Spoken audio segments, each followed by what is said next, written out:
Sekarang kita akan lanjut di subsection yang baru ya, mengenai potensial kimia. Potensial kimia ya, mu untuk cairan ya atau liquid. Kita akan bahas ini dulu. Ya, potensial kimia untuk liquid. Nah, kalau kemarin kita membahas potensial kimia untuk gas ideal, kita akan mulai pada topik ini mempelajari potensial kimia untuk larutan yang ideal ya, atau cairan yang ideal. Nah, kita definisikan ya melalui ekspresi berikut. Mu bintang A, perhatikan kita pakai mu bintang ya. Mu bintang ini untuk mewakili potensial kimia suatu cairan murni ya, pure liquid. Kalau kemarin di gas kan kita pakai lambangnya 0 ya. Nah ini kita kasih tanda bintang untuk membedakan dengan si gas ya. Kita pakai mu bintang A. Bintang di sini untuk cairan murni ya.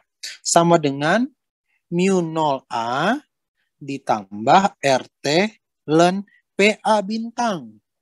Nah, PA bintang ini apa, Pak? PA bintang ini adalah tekanan uap murni untuk cairan A. Ya, tekanan uap murni untuk cairan A. Ya, kita definisikan seperti ini. Kalau kemarin yang di gas kan kita pakainya PA ya, atau menyatakan tekanan gas A. Kalau di sini kita pakai P bintang A, tekanan uap murni dari cairan A. Oke, kalau misalkan suatu cairan A ini merupakan campuran ya, atau bercampur dengan senyawa lainnya, katakanlah A ini sebagai solvent, kemudian kita tambahkan B yang bertindak sebagai zat terlarut atau solut. Nah, maka potensial kimianya akan berubah. Ya, yang kita tuliskan sebagai mu A sama dengan mu 0A ditambah RT ln PA. Ya, di mana PA ini adalah tekanan uap cairan A dalam campuran. Ya, tekanan uap cairan A dalam campuran. Kalau yang PA bintang ini cairan A murni, tekanan uap cairan A murni. Ya, jadi itu bedanya. Kemudian perhatikan lagi, kalau ini saya sebut sebagai persamaan 1, ini persamaan 2, kita bisa tata ulang nih, rearrange persamaan 1 ini menjadi sebagai berikut. Perhatikan ya, kita bisa tulis mu 0A sama dengan mu bintang A dikurang RT ln PA bintang. Begitu ya. Kemudian kita substitusi ke persamaan kedua. Apa yang kemudian kita dapatkan? Kita akan dapatkan mu A sama dengan mu bintang A tambah RT ln PA minus RT ln PA bintang. Seperti ini. Ya, kita akan dapat seperti ini. Yang kemudian bisa kita tuliskan sebagai berikut. Mu bintang A ya ditambah RT ln PA per PA bintang ya sebagai berikut. Oke. Ya. Ini berlaku untuk larutan ideal ya atau campuran cairan yang bersifat ideal. Kemarin kan kita sudah belajar mengenai gas ideal. Kalian sudah tahu syarat-syarat gas ideal itu seperti apa. Nah, bagaimana dengan larutan ideal? Ya, apa yang disebut sebagai larutan ideal atau campuran cairan ideal? Perhatikan, kalau misalkan kita punya cairan A, seperti ini ya, kita punya cairan A. Maka interaksi yang terjadi adalah antara molekul A atau senyawa A dengan senyawa A yang lain. Jadi interaksinya adalah A dengan A. Seperti ini. Kemudian kalau kita punya cairan yang satunya lagi, cairan B. Saya kasih warna yang berbeda. warna oranye misalkan ya. Seperti ini. Cairan B. Maka interaksi yang terjadi adalah antara molekul B dengan molekul B. Molekul B dengan molekul B. Ketika B ditambahkan ke dalam A, misalkan, maka akan ada 3 jenis interaksi di sini. Ada A dengan A, B dengan B, serta interaksi baru yaitu antara A dengan B. Yang disebut sebagai larutan ideal adalah ketika interaksi A dan B itu energinya ya tidak berbeda dengan interaksi AA maupun BB. Jadi tidak ada perbedaan energi tingkat energi interaksi sebelum dan sesudah kedua senyawa atau kedua cairan dicampurkan. Itu yang kita sebut sebagai larutan ideal. Contohnya apa? Biasanya larutan ideal ini terbentuk antara cairan yang senyawanya itu mirip. Contohnya apa? Contohnya benzena dengan metilbenzena. Metilbenzena apa nama lainnya? Ada yang tahu? Tolueno. Ya, toluena ya. Kalau benzena itu kan seperti ini. Toluena atau metilbenzena itu cincinnya benzen juga ada gugus metilnya seperti ini. Interaksi antara benzena dan interaksi antara metilbenzena atau toluena itu memiliki tingkat energi yang bisa dibilang sama dengan benzena toluena gitu, sehingga dia membentuk suatu campuran yang ideal. Oke. Nah, sekarang perhatikan lagi ya, perhatikan lagi. Seorang kimiawan asal Prancis namanya Raoult itu menemukan bahwa untuk campuran yang ideal dia akan memenuhi persamaan berikut. PA sama dengan XA dikali PA bintang ya. Ini hukum Raoult. Jadi hukum Raoult, si Raoult ini menemukan bahwa tekanan uap suatu senyawa A dalam hal ini ya dalam campuran itu adalah hasil kali dari fraksi mol dengan tekanan uap A murni. Ya, begitu pula dengan B akan berlaku sama. PB sama dengan XB dikali PB bintang ya. Ini adalah yang ditemui oleh Raoult ini. Ya. Khususnya untuk senyawa-senyawa atau campuran seperti benzena dan metilbenzena yang membentuk campuran yang ideal. Ya. Contohnya gini, ya. Dia temukan kalau dia plot begini, dia bikin grafik di sini adalah tadi benzena tambah toluena ya. Ini kita simbolkan sebagai B, ini simbolkan sebagai T misalkan. Jadi misalkan di sini adalah atau jangan benzena toluena, saya nggak tahu tekanan uap murninya berapa. Katakanlah A dan B lah. Sini adalah fraksi mol A 0 sampai 1. Kalau titik di sini itu berarti tekanan uap murni A. Benar ya? Betul? Karena pada saat XA sama dengan 1. Betul? Iya, Pak. Ya. Sedangkan ketika XA sama dengan 0, maka titik itu katakanlah lebih tinggi gitu ya. Maka titik ini merupakan tekanan uap murni dari B. Karena campuran biner ya, A dan B begitu. A dan B. Seperti itu. Maka berdasarkan hukum Raoult ya, PA akan sama dengan XA kali PA bintang dan PB adalah XB kali PB bintang begini, maka kita akan dapatkan bentuk seperti ini. Garis lurus jadinya. Ya. Garis lurus. Kemudian satunya lagi juga sama. seperti ini. Misalkan ya, ketika XA 0,3 di sini 0,3 ya. Berapakah tekanan uap dari B? Tinggal kita tarik ke atas. Yang B ya berarti ya. Yang B berarti yang ini. Kita kemudian geser ke kiri. Oh, kita ketemu berapa angkanya. Ya, kita satukan. Nah, kita geser ke kanan gitu, ke sini ya. Tarik, geser ke kanan. Kita akan dapatkan tekanan uap dari si A. Itu ya. Ini adalah PA, ini adalah PB. P totalnya bagaimana? Tinggal PA tambah PB kan ya? Gitu. Atau kalau kemudian kita gambarkan grafiknya, tinggal dari sini nyambung ke sini. Gitu. Atau yang lurus nih. Nah gitu. Ya. Jadi nanti PB yang di sini tambah PA yang di sini, hasilnya di sini nih.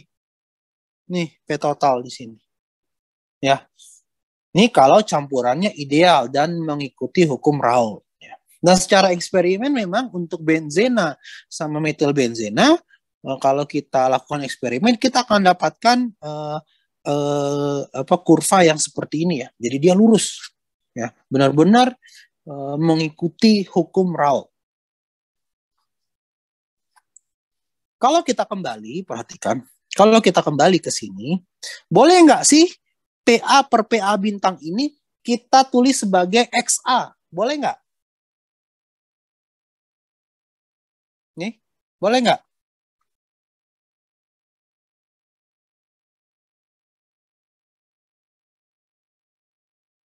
Halo? Boleh, Pak. Boleh ya? Boleh. Kita bisa tulis mu A sama dengan mu bintang A tambah RT ln XA gitu. Ya, dengan syarat ya larutan itu adalah larutan ideal, atau campuran itulah campuran ideal. Ya, atau mengikuti persamaan hukum Raoult.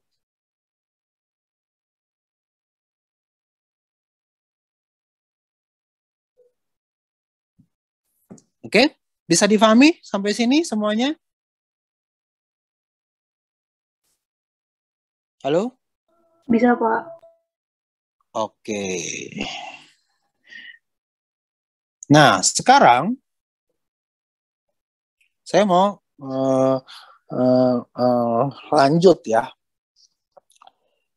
Bahwa pada kenyataannya real solution atau larutan yang nyata gitu ya, itu banyak yang tidak memenuhi hukum Raoult seutuhnya ya. Banyak yang tidak mengikuti hukum Raoult seutuhnya. Sebagai contoh apa? Sebagai contoh, perhatikan. Nah, udah nyala nih. Baru nyala dia. Aduh, mati lagi. Bahaya nih. Oke, sebagai contoh, misalkan campuran antara aseton dengan triklorometan, ya, aseton dan triklorometan, ya, atau kloroform ya, CHCl3, ya, aseton dengan kloroform. Ini saya lambangkan sebagai A, ini saya lambangkan sebagai C, misalkan ya. Kalau kita gambarkan, akan seperti ini. Perhatikan. Ouch, miring.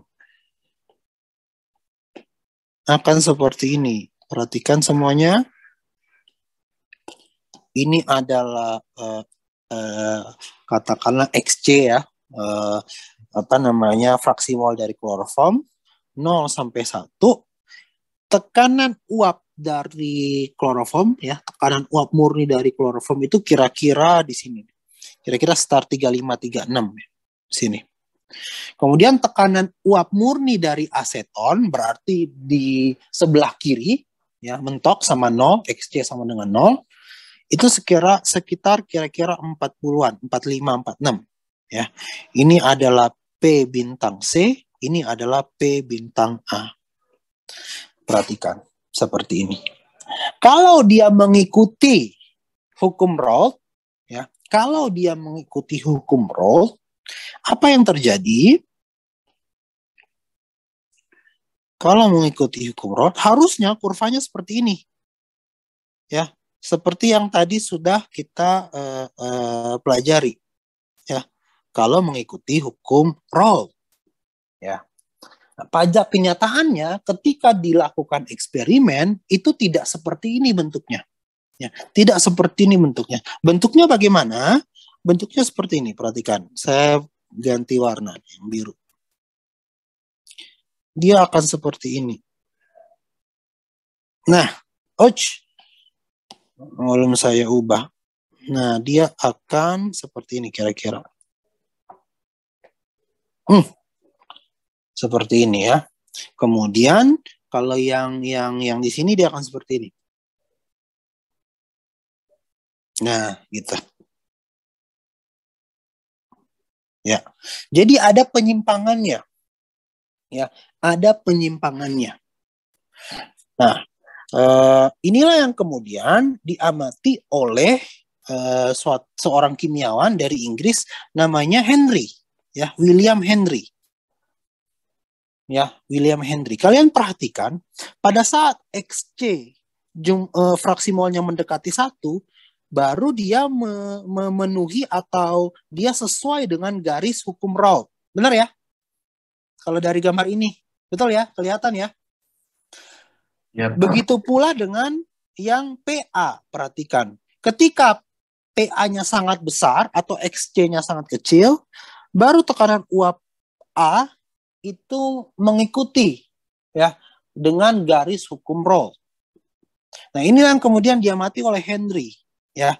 Saat ya, kemudian disimpulkan oleh Henry bahwa saat campuran misalkan A dengan C, saat C itu jumlahnya sangat besar, ya, misalkan XC itu lebih besar daripada 0,99 misalkan, atau lebih besar sama dengan 0,99, dia akan mengikuti hukum Raoult, ya, di mana tekanan uap dari C akan proporsional atau sebanding dengan tekanan uap murni dari si C, ya, berdasarkan hukum Raoult.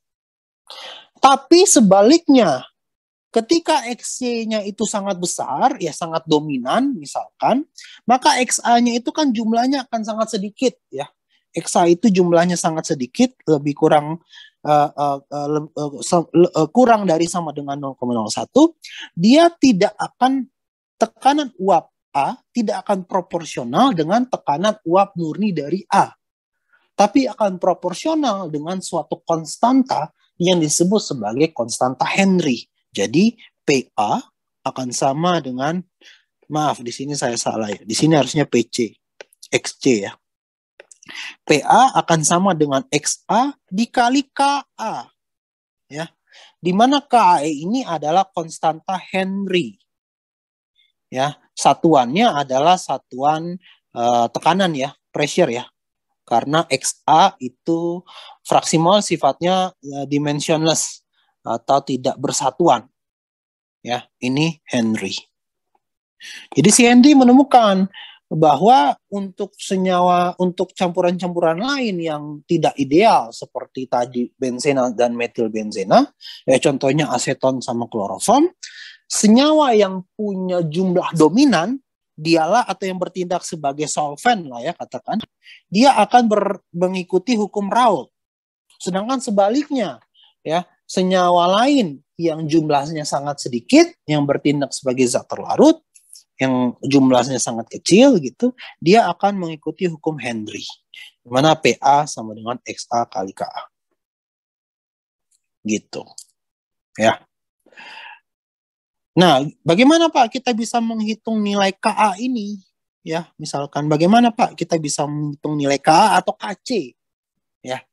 Nah, ngitungnya gimana? Tinggal kita lihat slope-nya, ya, atau kemiringan. Misalkan kita mau mencari KC. KC ini berarti sebagai slope atau kemiringan atau gradien ketika limit XC mendekati 0 ya. Jadi daerah sini nih. Kita tarik kemiringannya seperti ini, seret. Gitu. Terus saya ganti warna. Kita tarik garis lurus gitu. Ketika XC mendekati 0, gitu ya.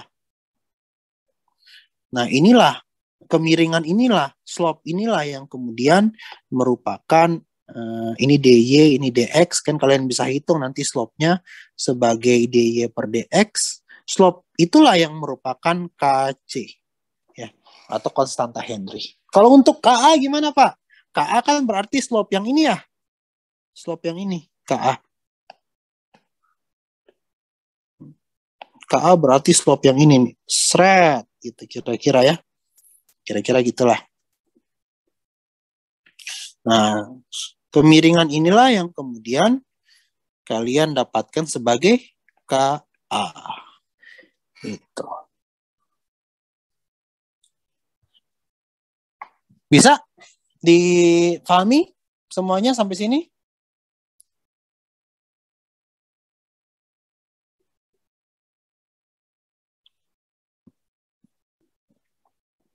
Cukup bisa dimengerti semuanya? Bisa, Pak. Ya, Pak.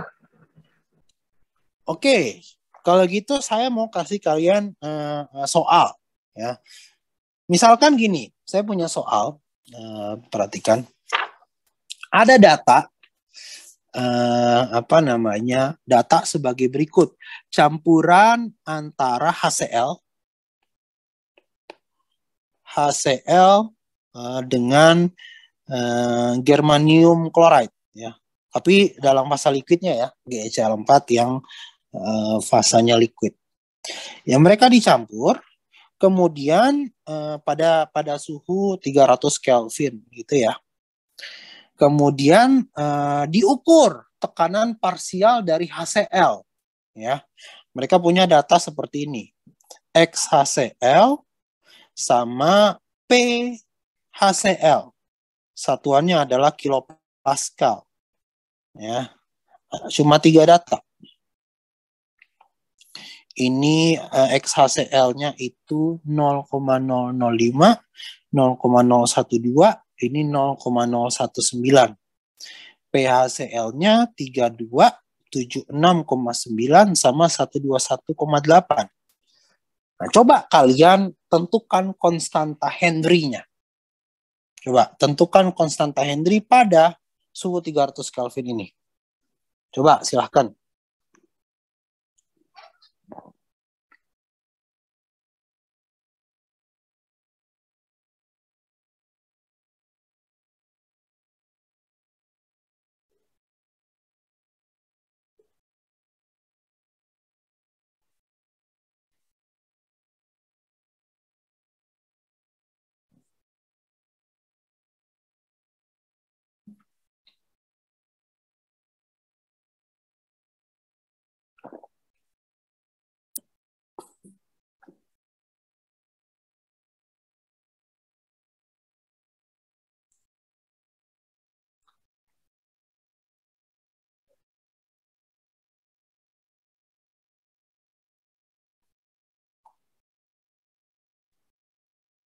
Ada yang sudah?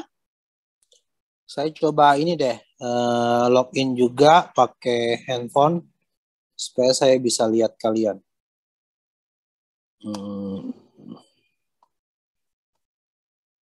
Ada yang sudah? Ayo.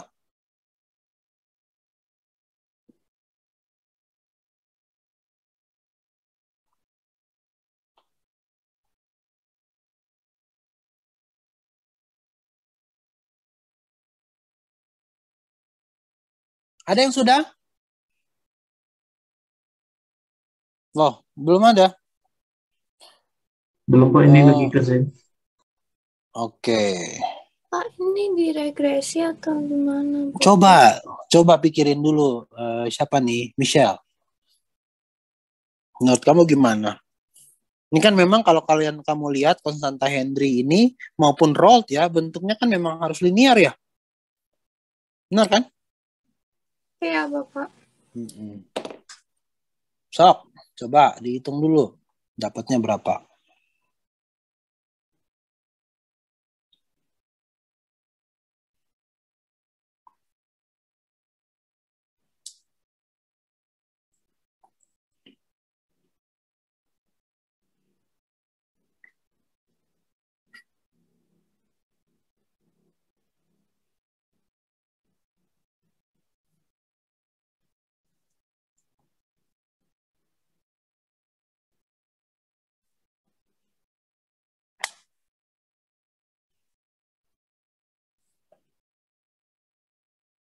Sudah? Ayo, berapa? Ruslan, mana Ruslan? Ruslan udah sering saya panggil kayaknya. Yang lain deh. Afdial, mana Afdial? Afdial Amsyar. Ada? Ada, Pak. Berapa yang kamu dapat, Kak, untuk HCL? Masih ngitung, Pak? Aduh, ini cuma 3 data, tinggal regresi. Ayo. Saya dapatnya 6414,28. 6414,28. 28 tadi kalau nggak salah. Satuannya apa? Satuannya apa? Kilopascal. Satuannya kan sama dengan satuan tekanan ya. Karena kan fraksi mol tidak bersatuan atau tidak memiliki dimensi. Yang lain sama dengan ini, siapa yang jawab? Michelle ya? Iya, Bapak. Iya, Pak. Kalau Yang lain siapa? Kurang lebih sama, Pak. Dante? Yep. Dante sama Ruslan, mana tadi Ruslan? Udah dapat belum? Sama, Pak, udah. Kok Ruslan? Tadi siapa sih? Amsyar ya? Afdial. Sorry. Afdial. Iya, Pak. Kamu dapatnya berapa? Oh iya, Pak. Sama, Pak. Sama, benar. Iya. Oke. Sherina mana? Sherina 2. Yang namanya Sherinanya di belakang. Datang nggak di hari ini? Hah? Hilang ya? Belum, masih kabur? Masih syuting sama Sadam? Oke, Sherina nggak ada. Sherina 1 mana? Sherina 1. Ada, Pak. Nah, gimana Sherina 1?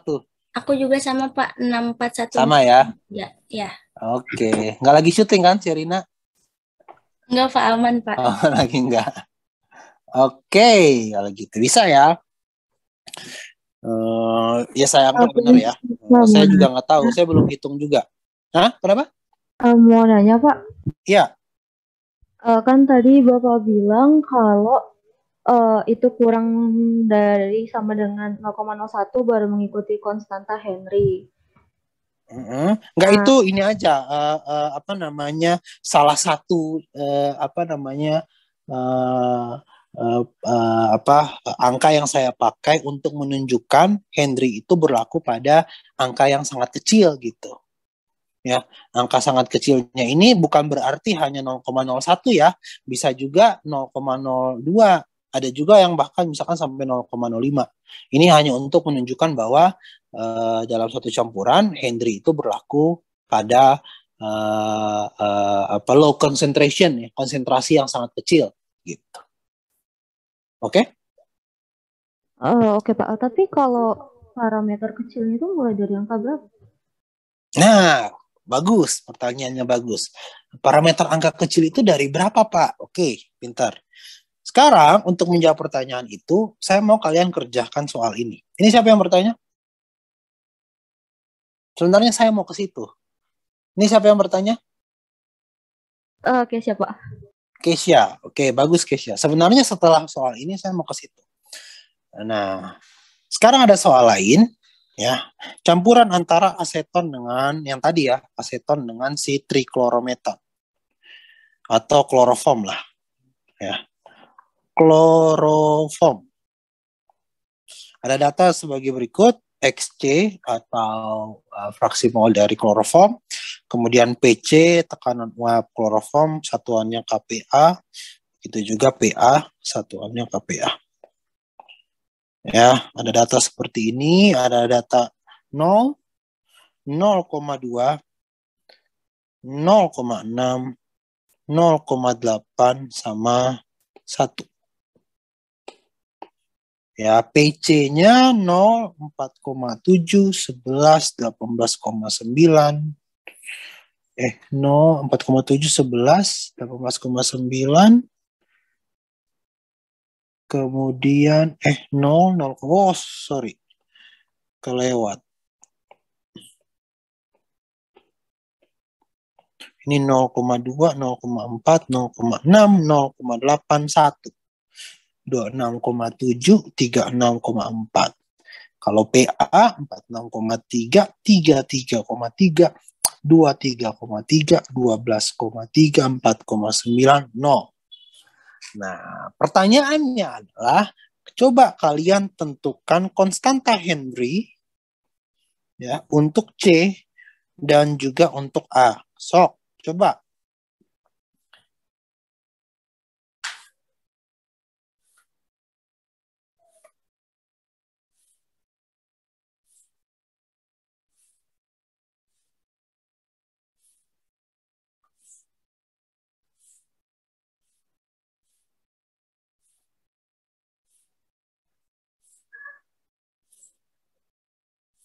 Oke, sudah?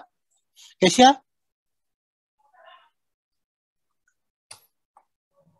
Kesia, Iya Pak, udah Pak. berapa KC-nya? KC-nya berapa? Kalau saya ngambilnya mulai dari 0 sampai 0, Nggak, jawab aja dulu. oh ya, Jawab aja dulu. Berapa? 23,175. 23,175 KPA, gitu. Iya Pak. Oke. Yang KA siapa yang udah? Karisma, mana Karisma? Karisma Ya, Pak. Aulia. Berapa Karisma? 50 Pak saya. 50. Oke. Oke, saya mau survei lagi yang lain. Ajeng, mana Ajeng? Kamu itu nggak Ajeng? Ajeng. Mana Ajeng? Ajeng? Hilang. Coba Cindy Putri. Mana Cindy? Ada? Ada Pak. Cindy dapat berapa KCKA-nya? KC-nya 36,5, KA-nya 36,5. Iya, KA-nya 46,81. berapa? 46,81. 46,81. Oke, beda nih. Satu lagi. Yang laki, coba. Yang laki. Mana yang laki nih? Ulul, mana Ulul? Ada Ul? Ada Pak. Berapa kamu Ul? Yang KC sama 436,557. Kalau yang KA. Oh, sama ya. Ya. KA juga Yang sama. KA sama juga 46,814. Oke. Nah nyala nih. Oke. Tapi perhatikan lagi. Saya mau tanya ke tadi. Ulul. Kamu dapat 36 sama 46,8 dari mana, Ul? Kalau yang regresi semuanya ya? Kamu regresi semuanya ya? Semua titik ya? Iya, Pak. Oke. Perhatikan ya. Nih, kalau kalian gambar ya seperti ini. Misalkan ini adalah XC tadi, ini adalah PC gitu ya. Maka kalian akan dapatkan kalian nggak akan dapatkan garis lurus, tapi bentuk yang agak melengkung seperti ini. Coba deh, tadi siapa namanya? Ulul kan pakai regresi semua angka ya Ul ya? Iya Pak, betul Pak. Itu R kuadratnya berapa coba? Untuk KC aja yang kamu hitung. Aku pakai kalkulator gimana Pak? Pakai kalau tahu R kuadratnya Pak? Ya tergantung kalkulator kamu yang mana, saya nggak tahu. Saya kurang tahu Pak. Coba yang lain, yang hitung ini siapa tadi? 0,98. Itu pakai semua angka tuh. Iya Pak, saya pakai Excel tadi. Oke, kalau KA berapa? Untuk Belum yang Pak. PA, R kuadratnya berapa? Coba. Kan XA tinggal 1 minus XC ya. Coba, R square-nya berapa? Saya 0,97 Pak. 0,97 Pak. 0,97 kan? Ini kan tidak linear ya sebenarnya ya. Harusnya kan 0,99 sekian kan? Betul? Halo? Iya Betul, Pak. Pak. Betul, Pak. Iya. Jadi kalian tidak bisa pakai semua titik ini. Kenapa tidak bisa pakai semua titik? Ingat hukum Raoult. Ya, ingat hukum Raoult bahwa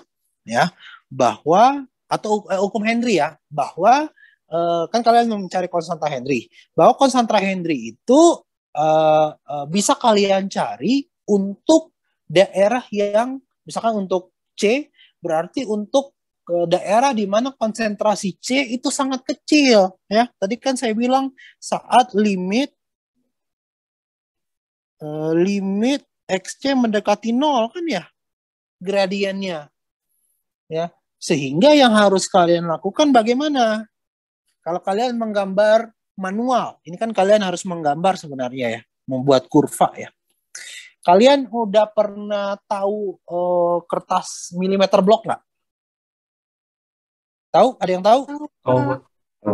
Apa? Mulai biasakan diri ya, mulai pakai itu, mulai mencoba untuk membuat kurva di situ karena nanti ujian, apalagi untuk nanti kita masuk materi diagram fasa, kalian harus menggambar di milimeter blok ya. Karena apa? Karena untuk menjadikan intervalnya itu pasti. Kalau kita bikin gambar di plain paper seperti ini kan skalanya jadi nggak jelas kan ya. Jadi kalau kalian sudah gambar manual seperti itu, tinggal kalian tarik garis lurus ketika X-nya mendekati 0, yaitu di sini kan ya. Kalian tarik garis lurusnya. Ya. Kalian tarik garis lurusnya, kemudian tinggal hitung gradiennya. Kan gini ya. dy-nya berapa, dx-nya berapa, tinggal slope sama dengan dy per dx gitu. Jadi tidak bisa kalian pakai semua data kemudian kalian regresikan. Itu nggak bisa. Akan menghasilkan hasil yang keliru, hasil yang salah gitu. Ya, jadi nggak bisa tuh kalian pakai semua data. Ya, kalian nggak bisa pakai semua data. Untuk konstanta Henry pakai slope atau kemiringan ketika limit x mendekati 0. Kalau untuk C berarti limit XC mendekati 0 gitu ya. Dari sini tarik garis lurus gitu. Kemudian hitung gradiennya. Kalau tadi si Kesia kamu 23 caranya bagaimana Kesia?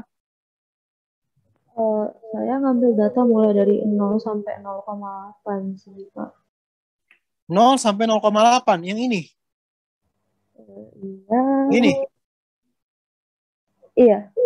Berarti kamu hanya lewatin yang angka 1 ya? Iya, Pak. Nah, itu juga nggak boleh ya. Kesia ya. Tetap pakai cara yang seperti ini. Karena kalian harus back to definition kan. Ada juga kemarin yang tadi di kelas sebelumnya dia pakai cuma daerah ini 0,2 sampai 0,8 ya. Kemudian dia bilang, Pak, kalau saya pakai 0,2 sama 0,8 itu R kuadratnya bisa 0,99. Boleh nggak? Tetap nggak boleh. Kalau kalian ambil daerah 0,2 sampai 0,8 kan berarti kira-kira yang ini ya. Benar nggak? Betul nggak? Iya, Pak. Daerah yang ini.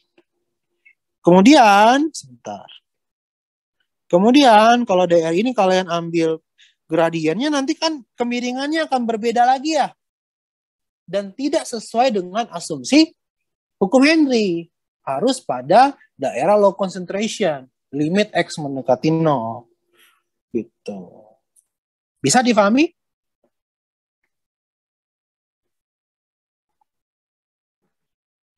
Halo? Bisa, Kak. Oke, ya. Jadi kembali lagi ke yang sini, perhatikan. Yang ini kalian pakai hanya untuk kalau larutannya ideal. Ya seperti tadi benzen sama toluen yang pada semua daerah dari 0 sampai 1 fraksi molnya itu mengikuti hukum Raoult. Ya. Tapi kalau pada real solution yang lain di mana ada penyimpangan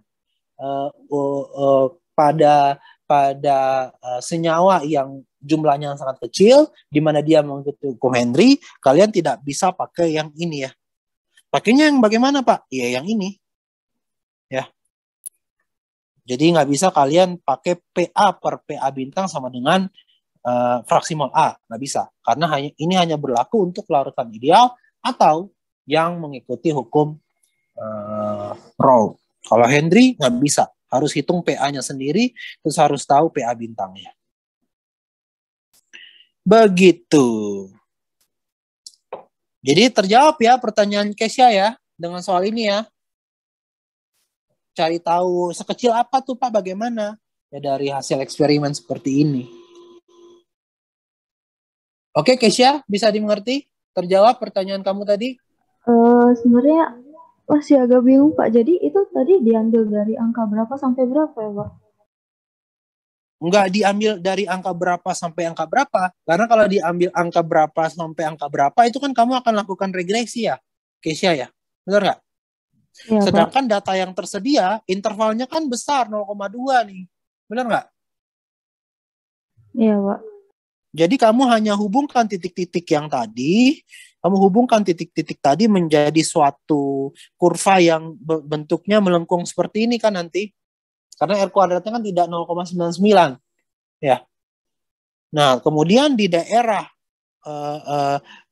di mana X mendekati 0, daerah sini berarti kamu tarik garis lurus untuk cari gradiennya. Gitu. Ya. Nanti gradiennya adalah dy per dx. Atau kalau di sini theta berarti daerah slope-nya sebagai tangen theta. Jadi nggak bisa kamu harusnya titik dari mana sampai mana Pak? Ya nggak bisa kalau intervalnya seperti ini karena intervalnya terlalu lebar. Kamu yang bisa kamu lakukan adalah membuat atau menghubungkan semua titik-titiknya menjadi suatu kurva, kemudian kamu tarik garis lurus ketika x-nya mendekati 0. Gitu. Regresi hanya bisa kamu lakukan ketika datanya seperti ini. Yang soal pertama tadi. Menjawabkah, Kesya? Bisa dimengerti? Iya Pak, tapi mau nanya lagi. Kalau Ya. 0,1 itu tergolong besar juga? Tergantung, Kesya. Tergantung masing-masing campuran memiliki behavior-nya masing-masing, perilakunya masing-masing. Jadi, yang harus kamu lakukan apa? Ya sudah, gambarkan kurvanya, tarik garis lurus ketika X mendekati 0. Gitu. Oke Pak, makasih Pak. Ya. Yang lain jelas ya? Pak, saya izin bertanya. Silahkan. Siapa nih? Kevin, Pak. Kevin. Gimana Kevin? Saya kan tadi ngerjain soal yang pertama ya, dan kalau saya regresi itu kan dapatnya garis linear gitu, terus kan Y sama dengan 6414,28X minus 0,0714. Kira-kira yang minus 0,0714 itu menyatakan apa ya, Pak? Itu, itu penyimpangan karena kan harusnya bentuk dari kurva atau dari persamaan Henry itu tidak boleh ada intercept kan ya, set interceptnya sama dengan 0 kan? Iya, Bu. Itu sama ketika kamu melakukan perhitungan di Excel, kamu regresi, kan kamu bisa set intercept ya? Benar nggak? Harusnya bisa, Pak. Cuman saya belum tahu caranya. Kamu bisa set interceptnya itu sama dengan 0. Itu bisa kamu lakukan. Boleh seperti itu. Sama kayak misalkan persamaan, kalian pernah belajar bikin kurva standar untuk spektroskopi Vivis misalkan? Pernah? Di praktikum? Halo? Udah, Pak. Pernah ya? itu kan mengikuti hukum apa? Lambert-Beer kan ya? A absorbansi sama dengan epsilon BC. Di mana kalau kita bikin kurva standarisasinya, itu kan harusnya tidak boleh ada intercept ya? Atau bukan? Interceptnya sama dengan 0 kan? Benar nggak? Y sama dengan AX gitu. A-nya adalah gradiennya. Nah, itu sama dengan ini. Kalian harus set intercept sama dengan 0 sebenarnya. Oke, Kevin? Bisa dimengerti? Mananya lagi, Pak? Kalau misalnya Boleh. set intercept itu berarti nilai K-nya beda lagi apa gimana? Betul, nilai K-nya akan sedikit berbeda. Betul. Oh, oke. Terima kasih, Pak. Oke. Tapi nggak akan beda jauh kok harus.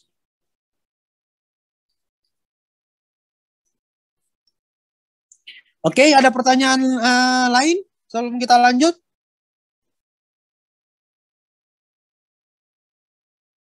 Halo, ada pertanyaan lain sebelum kita lanjut? Pak, mau nanya, Pak. Ya. Yang ini apa? Gradiennya itu berarti nilai konstantanya atau gimana, Pak? Masih kurang paham gitu, Pak. Gunanya dicari gradiennya ya. Gradiennya itu kan akan langsung menunjukkan konstanta ininya kan?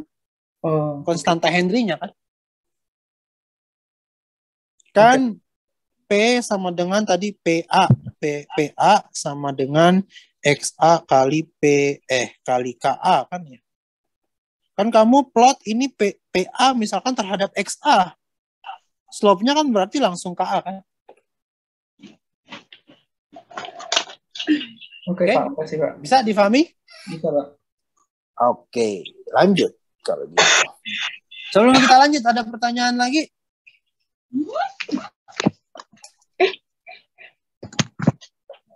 Oh ya Pak, mau bertanya. Ya. Tandanya gradiennya selalu positif ya, meskipun negatif. Gimana? Misalnya miring ke bawah gini kan negatif 46,81, tapi kita ngambilnya positif. Yang mana nih? Sorry. Gradien misalnya Pak PA ini Pak, kan gradiennya nanti PA negatif. kamu ini aja biar kamu nggak bingung nanti negatif. Kamu ubah dulu aja ke XA, kan bisa kan? Oh ya, berarti Kan tetap XA tinggal positif. 1 minus XC kan ya? Iya Pak. Gitu. Oke Pak, terima kasih. Bisa ya? Bisa Pak. Oke, good. Kalau seperti itu. Lanjut kalau begitu ya. Sekarang perhatikan ya, kita akan membahas mengenai delta G pencampuran, sama seperti yang kita bahas di pertemuan sebelumnya, pencampuran untuk gas ideal. Sekarang kita membahas untuk pencampuran cairan yang ideal ya, atau larutan ideal. Sama kita tahu GI akan sama dengan Na mu bintang A tambah NB mu bintang B. Ini untuk campuran biner ya, A plus B. GF-nya bagaimana? GF-nya sama saja. Bentuknya persis sama dengan yang sudah kalian pelajari di delta G mixing untuk gas ya, gas ideal. Na akan menjadi mu bintang A tambah RT ln XA tambah NB mu no B tambah RT ln XB gini. Nah, nanti delta G mixingnya bagaimana Pak? Tinggal sama GF minus GI. Dimana kan nanti suku Na mu bintang A sama NB mu bintang B kan bisa dicoret ya. Bisa kalian coret, nanti kalian akan dapatkan delta G mixnya sebagai Na RT ln XA tambah NB RT ln XB. Atau N total kali XA ln XA tambah XB ln XB. Ini kan sama persis untuk delta G mix yang gas ideal kan ya? Benar nggak? Sama persis nggak? Iya, sama persis ya. Begitu. Kalau misalkan seperti itu, delta X mix-nya jadi bagaimana? Delta X mix-nya jadi bagaimana? Coba, ayo. Yuk, pertemuan kemarin. Minus Pak. Minus NR atau N total ya. N total R kali XA ln XA tambah XB ln XB. Seperti itu. Kalau gitu, delta H mix-nya jadi bagaimana? Sama Pak, 0 juga. Nah, sama 0 juga ya. Ini untuk campuran yang ideal ya. Dan kalian bisa memahami kenapa delta H mix-nya sama dengan 0. Karena interaksi AB setelah pencampuran kan tingkat energinya sama dengan interaksi AA maupun BB. Gitu ya. Sehingga ketika tidak terjadi perbedaan tingkat energi sebelum dan sesudah penambahan atau pencampuran, maka delta tidak ada energi yang diserap atau dikeluarkan, ya tidak ada pertukaran kalor di situ, delta H mix-nya sama dengan 0. Kalau kalian ukur suhunya, ya suhunya konstan, suhunya tetap, ya tidak ada kenaikan maupun penurunan temperatur. Ya, bisa difahami?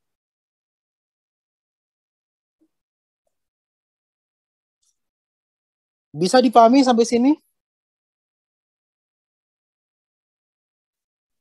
Halo. Bisa, Bu. Bisa. Oke, bagus. Nah, tapi kan ini untuk gas ideal. Untuk larutan yang ideal, Pak. Bagaimana untuk real solutions? Ya. Nah, ini for your information, ya. Ada besaran termodinamika yang kemudian bisa kita pakai untuk menjelaskan perbedaan antara perilaku pencampuran larutan ideal dengan larutan yang real solutions. Itu kita sebut sebagai, dalam bahasa Inggris disebut sebagai excess function, ya. Atau lambangnya XA. Excess function ini dalam bahasa Indonesia mungkin bisa kita sebut sebagai fungsi selisih, ya. Fungsi selisih. Contohnya untuk SE, untuk entropi. X ini bisa macam-macam ya, bisa S, entropi, bisa G, bisa H, bisa V. Ya, contohnya SE. SE ini akan sama dengan delta S mix untuk campuran yang real minus delta S mix campuran yang ideal. Seperti ini.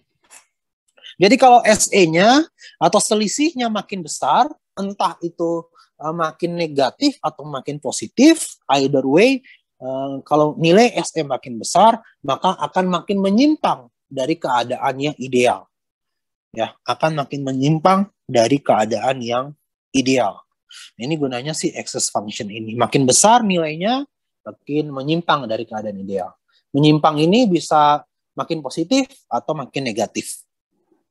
Ya, kita bisa juga tidak hanya untuk entropi, ya bisa juga tadi untuk energi bebas, Gibbs, bisa juga untuk entalpi, ya bisa juga untuk misalkan volume, ya volume.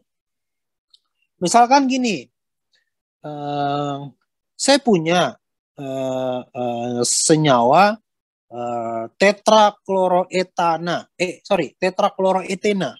Seperti ini, Cl, dan Cl. Ya, dan senyawa atau cairan siklopentana. Siklopentana gini. Tapi kalian tahu ya, siklopentana itu kan dia planar atau nggak planar? Datar nggak dia bentuknya? Siklopentana ini. Halo? Tidak, Pak. Tidak ya, kan sp3 semua. Sama kayak misalkan kalau sikloheksana, kan ada konformasi yang kursi gini ya. sama ada yang perahu ya. Betul ya? Dia tidak planar, kecuali benzena baru planar. Jadi sebenarnya dia bentuknya tuh mencong-mencong gitu ya. Mencong-mencong. Jadi tidak rapih lah, atau kurang rapih.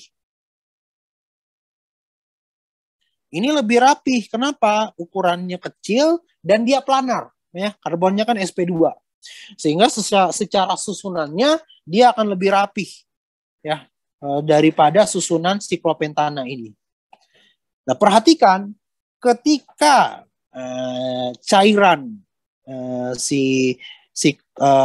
tetrakloroetena yang rapih ini, ke dalamnya saya tambahkan si siklopentana yang tidak rapih ya susunannya atau stackingnya gitu. Akibatnya apa? Volume campuran akan mengalami ekspansi. Ya, akan mengalami ekspansi. Kenapa? Karena awalnya dia rapih gitu ya. Dia rapih kemudian dikasih senyawa lain yang kurang rapi susunannya. Jadi volumenya mengalami ekspansi. VE-nya akan jadi positif. Itu ya. Bagaimana kalau sebaliknya? Sebaliknya gimana tuh Pak? Nah, sebaliknya adalah senyawa siklopentana kita tambahkan ke dalamnya, kita tambahkan tetrakloroetena. Akibatnya siklopentana itu kan tidak rapih susunannya. Kita tambahkan tetrakloroetena yang lebih rapih. Ketika dia mencari campuran secara overall dibandingkan dengan siklopentana yang murni, susunannya akan lebih rapi. Volumenya akan mengalami kontraksi. Ya, VE-nya negatif. Jadi excess function ini bisa kita gunakan untuk melihat bagaimana kondisi real dengan kondisi yang ideal seperti itu. Bisa ditangkap, difahami mengenai excess function ini?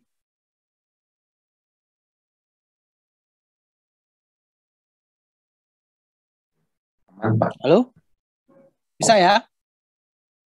Oke. Ada pertanyaan? Ada. Ya, silakan. Siapa yang bertanya?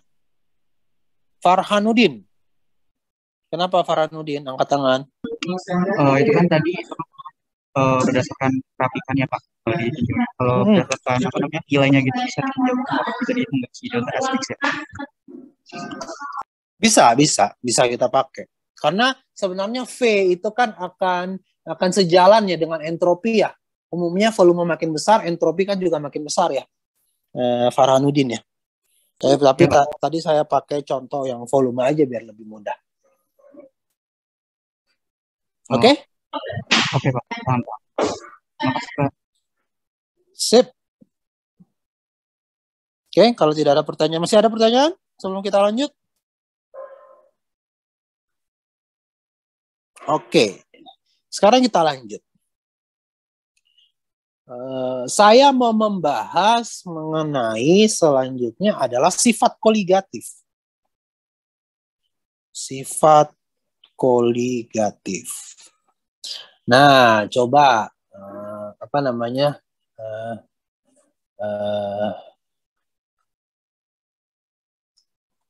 sebentar, saya balas pesan cepat.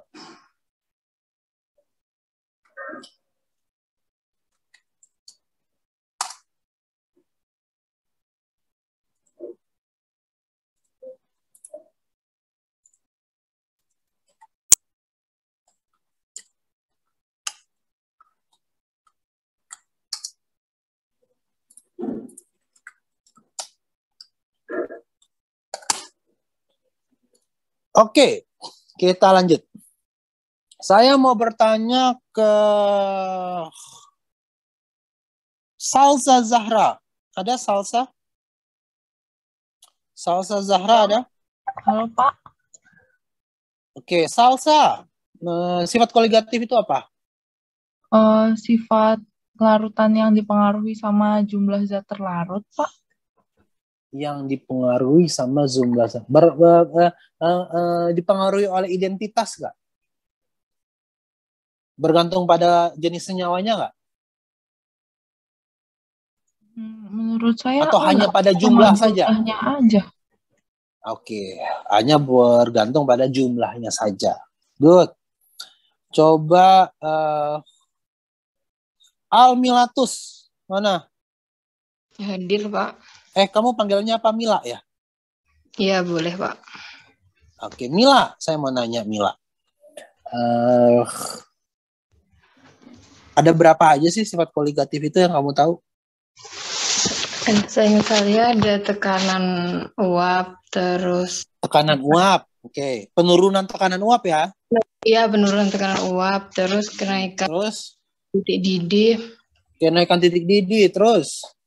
Terus yang penurunan titik satuan titik didih. Aduh. Penurunan titik didih? Bukan. Titik beku. Naikkan ya titik beku, titik didih sama satunya. Titik didih naik apa turun? Titik didih itu kenaikan titik didih atau penurunan titik didih? Bentar Pak, lupa. KF-nya. Ya, kenaikan titik didih ya. Ya. Kenaikan titik didih sementara penurunan titik didih untuk titik beku itu penurunan. Sama satu lagi ada 4. Ada osmotik. Ya, tekanan osmotik ya. Oke. Sekarang saya mau tanya ke kalian. Pernah nggak kalian bertanya, kenapa kalau khususnya untuk titik didih dan titik beku ya, kenapa titik didih itu kenaikan, titik beku itu penurunan? Bisa nggak sih kenaikan titik beku, penurunan titik didih? Bisa nggak? Coba Abraham. Mana Abraham?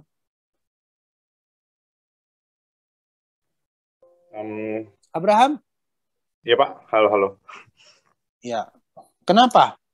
Emang nggak bisa nggak sih kenaikan titik didih gitu-gitu? Kenaikan titik beku yang kaitannya dengan sifat koligatif ya?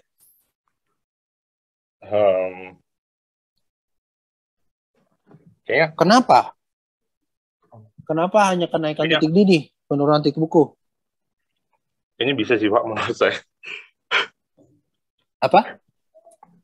Iya, kayaknya bisa kalau kenaikan titik beku begitu. Nggak ada tapi kan di sifat koligatif kan yang kalian pelajarin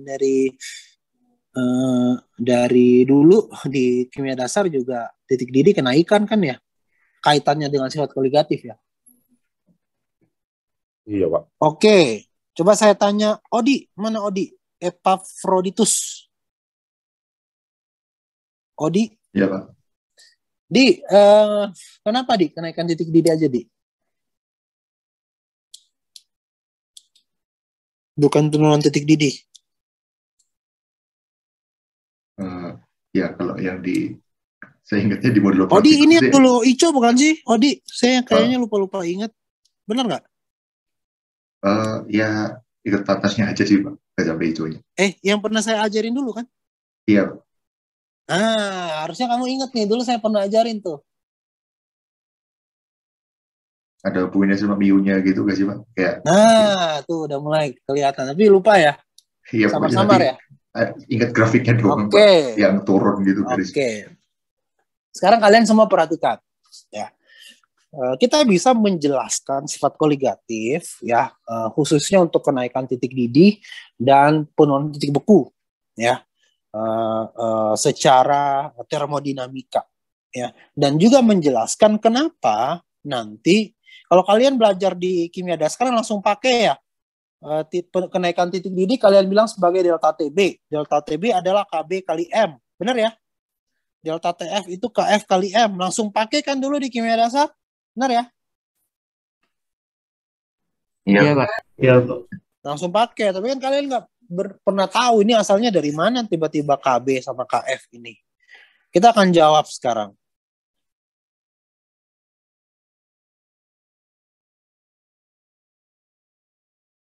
Kan belajar bahwa kalau misalkan kita bikin ya grafik seperti ini. Ini mu, potensial kimia, ini T. Katakanlah untuk air ya, yang paling umum, solvent paling umum kan solvent universal, air. Air itu kalau kita mulai dari dari suhu yang sangat rendah, ya kurang dari 0 derajat Celcius, dia akan memiliki fase apa? Solid, liquid, gas?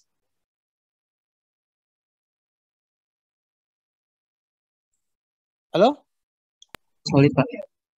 Solid ya. Dan kalian juga ingat bahwa kan kalian sudah belajar do G per do T ya. Ini kan mu kan sama dengan G sebenarnya ya. G molar kan ya. Do G per do T pada P tetap N tetap itu kan adalah minus S ya. Betul? Benar kan? Kan DG sama dengan VDP minus SDT. Ya, kalau kalian turunkan do G terhadap T pada P tetap, N tetap, kan dapatnya minus S. Benar kan? Halo? Iya, Pak. Iya, Pak. Nah, makanya ketika kalian plot potensial kimia terhadap temperatur, kalian dapatkan garis lurus seperti ini.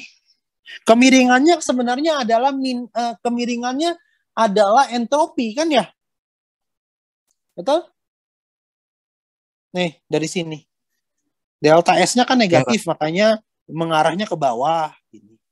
Tapi karena solid, kalau kalian bandingkan dengan liquid sama gas, solid akan punya entropi yang paling kecil kan ya? Makanya saya gambarkan kemiringannya di sini kecil karena entropinya juga kecil. Kemudian ketika dia mengalami atau menemui suhu 0 derajat gitu, katakanlah dia lakukan eksperimen pada 1 atmosfer, akan terjadi transisi fase dari solid ke fase apa?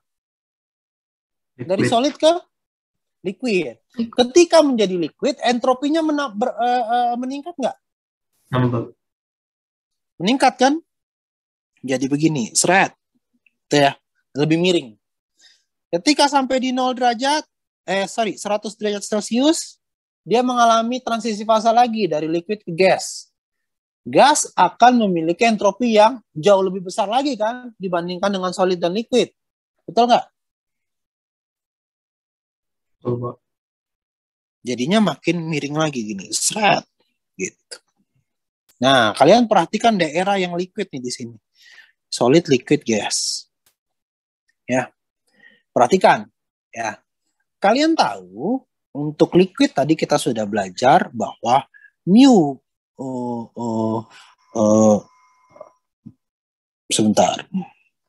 Mu A sama dengan mu bintang A tambah RT ln XA. Betul ya? Yang di sini di awal nih. Mana tadi dia? Yang ini. Betul ya? Betul nggak? Mu A sama dengan mu bintang A tambah RT ln XA. Mana tadi? Nah, ini dia. Sekarang saya mau tanya ke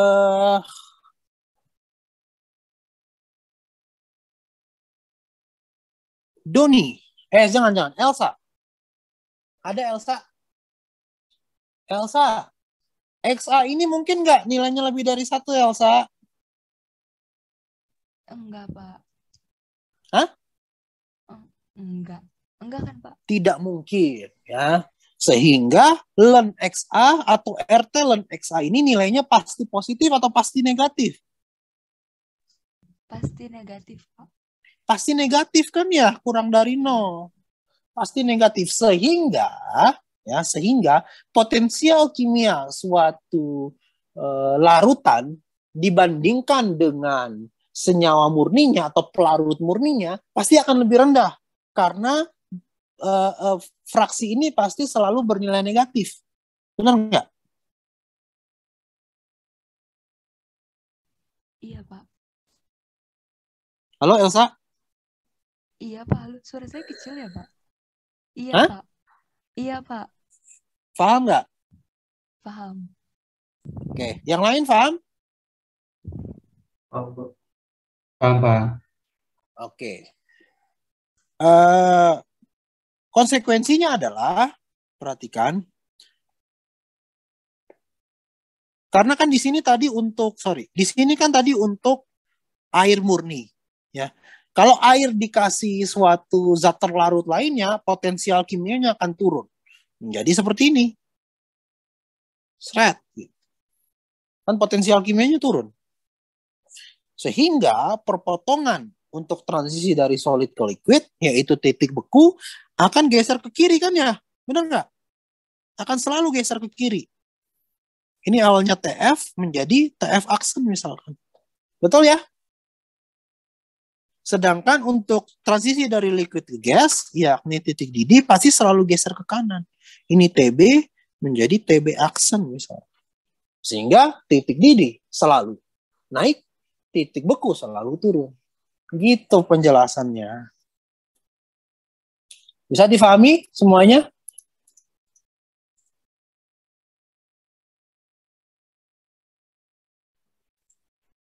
Bisa, Pak. Oke. Yang lain? Cuma satu orang? Bisa, Pak. Oke. Gitu ya. Jadi kalian bisa sekarang menjelaskan tuh kenapa sih selalu titik didih naik, titik beku turun, kaitannya dengan sifat koligatif. Kalian bisa jelaskan dari sisi termodinamikanya, ya, yaitu berkaitan dengan potensial kimia. Ada pertanyaan dulu sebelum saya lanjut?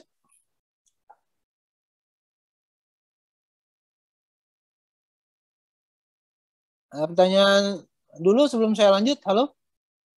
Bisa kita lanjut? Bisa kita lanjut? Mas. Oke. Masih Perhatikan kurang paham, sekarang. Pak.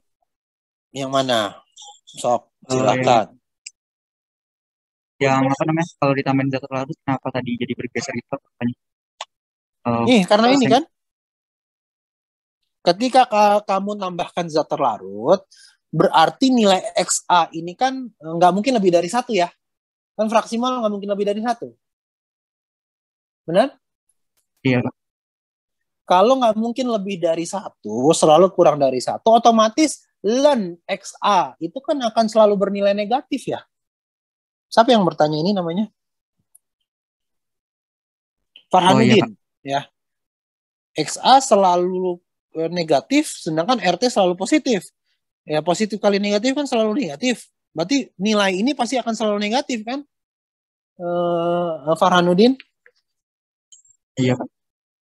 Akibatnya apa? Potensial kimia dalam larutan akan selalu lebih rendah dari potensial kimia pelarut murninya. Paham ya? Oh iya, Pak. Paham, Pak. Oke. Sip. Kalau gitu sekarang kita lanjut. Ya. Perhatikan sekarang dari sini dulu. Ya, dari sini. Sekarang kita lihat ya. Dari sini sebenarnya ini menjadi dasar penurunan kita untuk mendapatkan tadi rumus yang delta TB sama dengan KB kali M itu. Perhatikan ya. Dari sini boleh nggak saya tulis ln XA itu sama dengan mu bintang A ya minus mu A sebentar, mu bintang A ya, mu bintang A per mu A mu bintang A minus mu A gitu ya. Ini pindah ke sini. Ya, benar ya? Oh, enggak, kebalik. Atau ini deh, biar ntar saya juga bingung lagi. Ln RT ln XA sama dengan mu A minus mu bintang A. Ini ya. Ln XA sama dengan mu A minus mu bintang A per RT. Oke? Bisa? Difahami? Tata Bisa, Pak. ulangnya. Nah, di mana ini kan adalah delta G evaporasi ya, atau delta G penguapan kan ya? Kan mu itu juga energi bebas Gibbs, molar. Betul ya?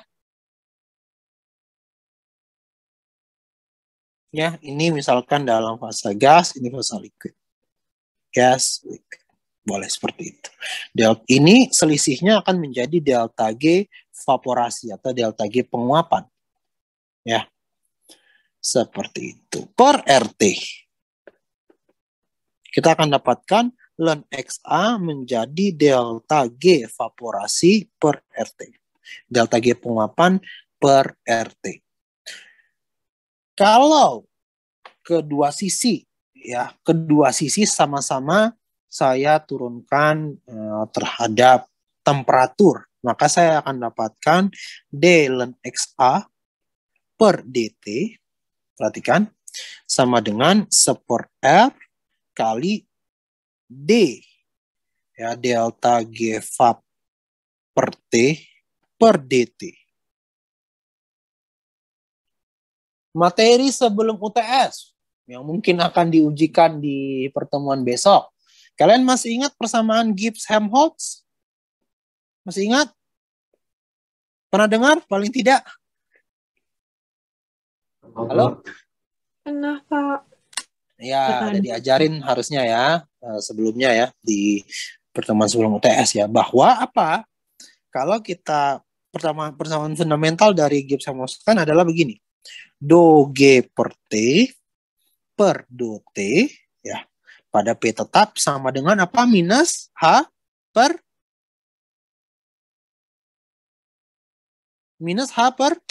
T kuadrat. T kuadrat. Ya, pintar. Maka aplikasi Gibbs-Helmholtz terhadap persamaan ini saya bisa tuliskan D ln XA per DT akan sama dengan 1/R kali minus delta H evaporasi per T kuadrat. Benar nggak?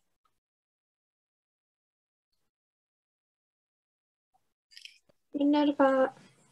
Oke. Ya, dari sini saya bisa tulis lagi D ln XA per DT sama dengan minus delta H Vap per RT kuadrat. Seperti itu. Saya kopas dulu. Saya copy. Saya pindahkan ke sebelah. Oke. Perhatikan sekarang. Saya bisa rearrange. Ini menjadi D ln XA sama dengan min 1/R. Gitu ya. Min 1/R delta H Vap per RT kuadrat DT. Gitu ya. Ini bisa kita integralkan nih dari T bintang. T bintang adalah titik atau TB deh. Saya pakai TB lah. TB bintang ini adalah titik didih pelarut murni sampai T bintang. Di mana T bintang ini adalah titik didih larutan. Ya. Ini juga sama perhatikan bahwa integral dari D ln XA ya batasnya 0 sampai ln XA ini kan menjadi langsung ln XA kan ya? Benar nggak? Integral dx kan X. Benar nggak? 0 sampai X. Sama ya? Nah, ini menjadi minus. Perhatikan, rentang temperaturnya kan sempit ya, antara TB bintang sampai T bintang. Karena rentang temperaturnya sempit, kita bisa anggap bahwa delta H itu konstan atau tidak berubah. Betul ya? Walaupun pada rentang yang lebih besar, delta H itu akan menjadi fungsi dari temperatur kan? Delta H sama dengan CP dt, CP merupakan fungsi dari temperatur. Ya, tapi karena rentang temperaturnya sempit, kita bisa anggap delta H evaporasinya atau delta H penguapan bersifat tetap atau konstan. Sehingga perhatikan delta H Vap per R integral T TB bintang sampai TB ini menjadi seperti kuadrat DT. Nah, coba nih, saya mau tanya ke Ardin. Mana Ardin? Ardin? Hadir, Pak. Oke, Ardin. Good. Ardin, integral dari seperti kuadrat jadinya apa?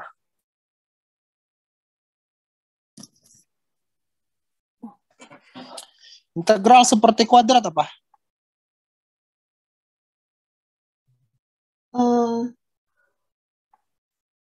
T pangkat. Hah? Yuk, kalau kok T, X pangkat N dx diintegralinnya kan jadi 1 N plus 1, X pangkat N plus 1 kan ya? Jangan lupa. Min T pangkat min 1 ya, Pak. Nah, pintar. Min T pangkat min 1. Berarti ini menjadi min delta H VAP per R kali berarti min 1 per TB minus 1 per TB bintang. Benar nggak?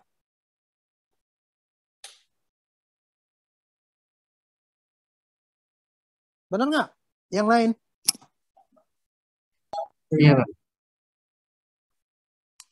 Benar ya? Betul? Integrasinya betul? Betul, Pak. Oke. Ini akan menjadi minus delta H VAP per R dikali berarti 1 per TB bintang minus 1 per TB. Ya. Ln XA boleh nggak saya tulis sebagai ln 1 minus XB? Boleh? Boleh, Pak. Boleh ya? Nah, kalian perhatikan saat larutannya itu dilute ya, atau pada konsentrasi yang rendah, kalian akan temukan untuk nilai XB yang kecil, kalian akan temukan bahwa ln 1 minus XB itu bisa kita dekati dengan minus XB. So, coba misalkan kalau XB-nya 0,01. Berarti coba kalian hitung ln 1 minus 0,01, ln 0,99. Coba ada yang hitung. Berapa nilainya?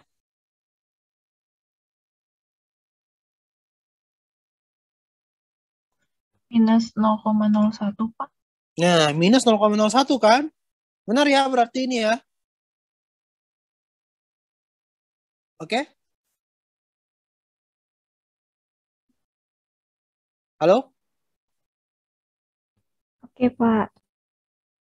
Jadi, ln 1 minus XB bisa kita dekati dengan minus XB. Jadi, perhatikan. Minus XB sama dengan minus delta H VAP per R kali 1 per TB bintang minus 1 per TB. Negatifnya boleh saya hapus ya? Bisa?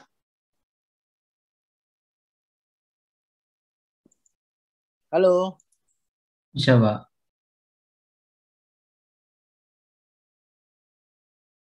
Selanjutnya, untuk suku yang ini. Suku yang ini. Suku yang ini. Perhatikan. 1 per TB bintang minus 1 per TB. Bisa nggak saya tulis begini? TB minus TB bintang per TB kali TB bintang. Benar nggak? Boleh, Pak. Boleh ya. TB minus TB bintang ini kan delta TB kan ya?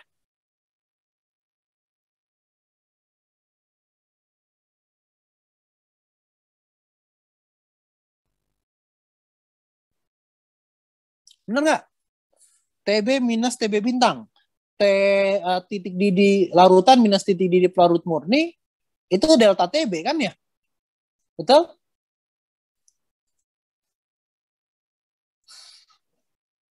Halo?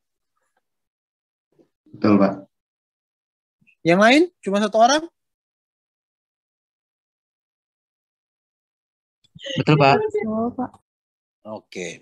Delta TB per TB kali TB bintang. Nah, cuma TB per TB bintang ini bisa kita dekati lagi. Kalian suhu titik didih pelarut murni dalam hal ini air misalkan. Berapa derajat? Titik didih air murni 100 derajat Celcius atau 373 Kelvin ya. 373 Kelvin. Kemudian kalau terjadi kenaikan temperatur pun ketika kita tambahkan suatu zat terlarut, naiknya kan tidak akan naik signifikan. Misalkan dari 100 atau 373 naik menjadi 373,5 misalkan. Atau 374 atau 374 sekian misalkan. Nah, karena kenaikan yang tidak signifikan, delta TB per TB kali TB bintang ini bisa kita dekati dengan delta TB per TB bintang kuadrat. Boleh ya? Halo? Iya Pak, betul. Gitu. Sehingga apa? Perhatikan XB sama dengan delta H vaporasi per R kali delta TB per TB bintang kuadrat. Kalian bisa tata ulang, perhatikan delta TB sama dengan R kali TB bintang kuadrat per delta H vap dikali XB. XB fraksi mol zat terlarut. Sedangkan yang di sini, ini sebenarnya adalah KB yang selama ini kalian pakai itu. Ya. Cuma kan umumnya delta TB yang kalian tahu, KB kali M. M ini kan konsentrasi dalam molalitas kan. Ini konsentrasi dalam fraksi mol. Cuma kan dari fraksi mol ke molalitas biasa kalian konversi. Ya. Jadi sebenarnya KB yang selama ini kalian tahu itu merupakan kontribusi dari R, konstanta ya. TB bintang kuadrat juga konstanta tergantung titik didih pelarut, titik didih masing-masing pelarut. Kalau air ya berarti 373 Kelvin. Dan delta H vaporasinya atau delta H penguapannya. Dari sini kalian bisa kemudian menjelaskan yang selama ini kalian pakai tuh di kimia dasar tuh delta TB sama dengan KB kali N tuh dari mana sih? Ya dari sini. Gitu. Bisa dimengerti?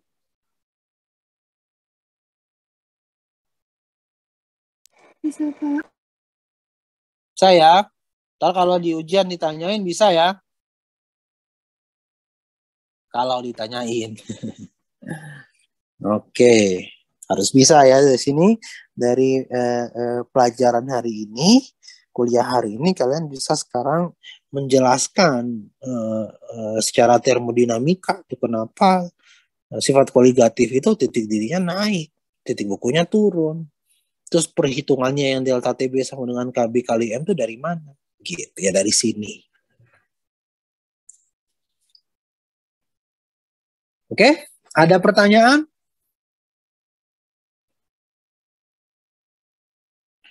Ada pertanyaan?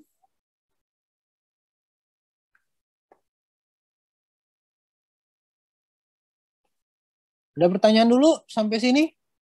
Halo? Kalau tidak ada pertanyaan, tolong respon juga. Ada pertanyaan? Saya aman sih Pak. Oke, kalau dari Cindy gimana? Cindy Putri? Aman? Ada pertanyaan? Ya, kalau dari dari Nardiawan, aman Nardi? Aman Pak. Novan gimana Novan? Aman Pak. Aman ya. Yusi gimana Yusi? Yusi? Ada orangnya Yusi? Masa Ada pertanyaan Yusi? tidak ada. Oke. Resti gimana Resti? Aman Pak. Aman ya. Oke. Sekar. Ada pertanyaan Sekar? Belum ada, Pak. Oke, lanjut kalau gitu ya. Nah, ini untuk delta TB. Nanti untuk TF gimana Pak? Ya sama saja. Dengan cara yang sama nanti kalian bisa dapatkan bahwa delta TF itu akan sama dengan R kali TF bintang kuadrat per delta H-nya jadi delta H apa? Kan kalau delta TB delta H vaporisasi ya, penguapan ya.